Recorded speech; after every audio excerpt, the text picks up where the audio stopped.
Greetings, it's Ian from RTO here. Welcome to the very last tie of round 2 of Battle Royale. And the last place, of course, for the quarterfinals.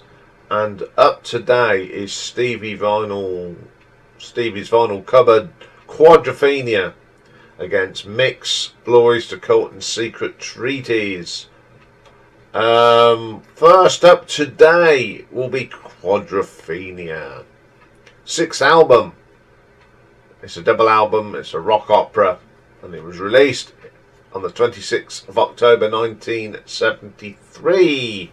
So here is the front cover, that iconic scooter, the Mod Parker Mist. Pity Quadrophenia isn't written in better letters, but there we go, we can't have everything. And then if you look in the wing mirrors, there are the members of the band. So let's flip it over to the back cover, and again it's quite an iconic cover. The sea at Brighton and a scooter in the sea. So let's flick it back. Now the pictures for the back and front covers are done by Graham Hughes. Unfortunately, I haven't found a picture. I found lots of Graham Hughes and I'm not quite sure which one it was. So I asked the man himself, and he couldn't find it, but he would probably show us something tonight. I'm sure he will. So Graham Hughes was responsible for the art direction for the album cover concepts, and it still remains iconic due to its fantastic music and gripping emotional story of Mod Jimmy. Now, apart from the other pictures for the album were not taken by Graham. They were taken by US photographer Ethan Russell, who we featured couple of rounds ago on, because he took the pictures for Who's Next. So there's quite a few, but I've picked out a couple of my favourite Ethan pictures. Firstly, we have this picture that was taken in the cafe. I like that it's very seaside. There's always lots of cafes. And then this one is the more iconic one with the car turned upside down. So Graham took a really great picture, but I think the weird thing that he said that of its greyness, and it's kind of sad. And the photos inside, he said, are highly contrast. They are really beautifully printed. They are so evocative, and again, I'm kind of sad about this album cover. I don't think it's great. I think the idea was great, but despite Graham gaining the cover for the credit, it's the Ethan Russell pictures that really take more precedent.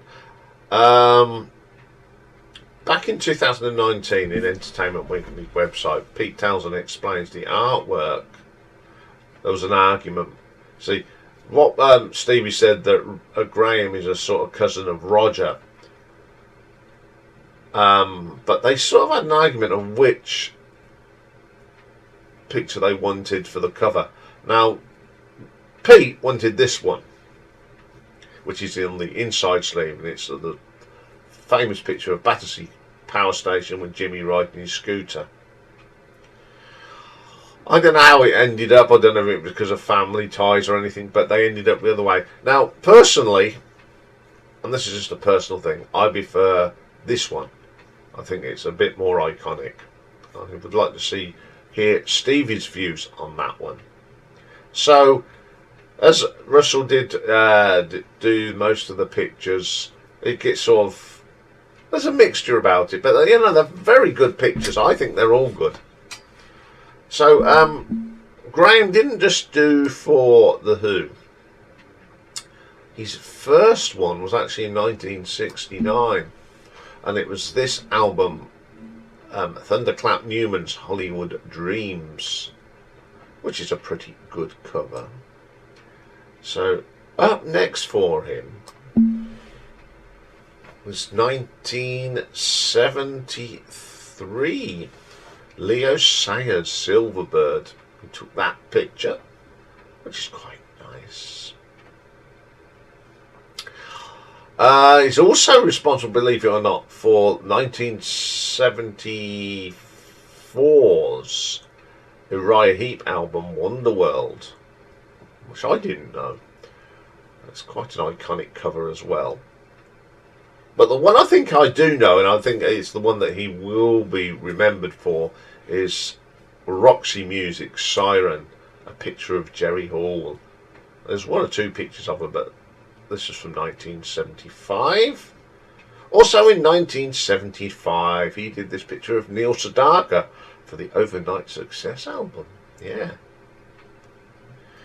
1978, Japan's Adolescent Sex, that's his creation. And then in 1981, he did this one for Thin Lizzy, Renegade, which is a pretty cool album, and I've always liked that cover. 1983, we had Eric Clapton's Money and Cigarettes. I forgot to tell you about 1980. So we'll look at this one. Robert Palmer's Clues. I didn't know he'd done that. And the last album he's credited for shooting is Paul McCartney's compilation, Pure McCartney. So, as I said, I think this is an iconic cover. You know what it is straight away. Even if you're miles away, oh, that's a picture of Quadrophenia album cover. So there's not much to say about it, but I'm hoping Stevie will come up and tell us a little bit more and show us a few bits, because this is his favourite album, and he's got about 30 billion copies of it. It's as bad as Nick and his cars. So good luck, Stevie. It's a very good album, of course. So who's he up against? Well, he's up against Mick. Now, Mick is from California. He's been a long-time supporter of the channel, and he's put in what my favourite American band, Blue Oyster Cult, Secret Treaties. Now, this is their third album, and it was released in 1974. Great cover. I'm into aircraft, and this is a great drawing of a Messerschmitt Fighter ME62, and there's a picture of the band at the time on the cover as well. If you flick it over, you've got another great picture of a jet fighter, one of the first jet fighters.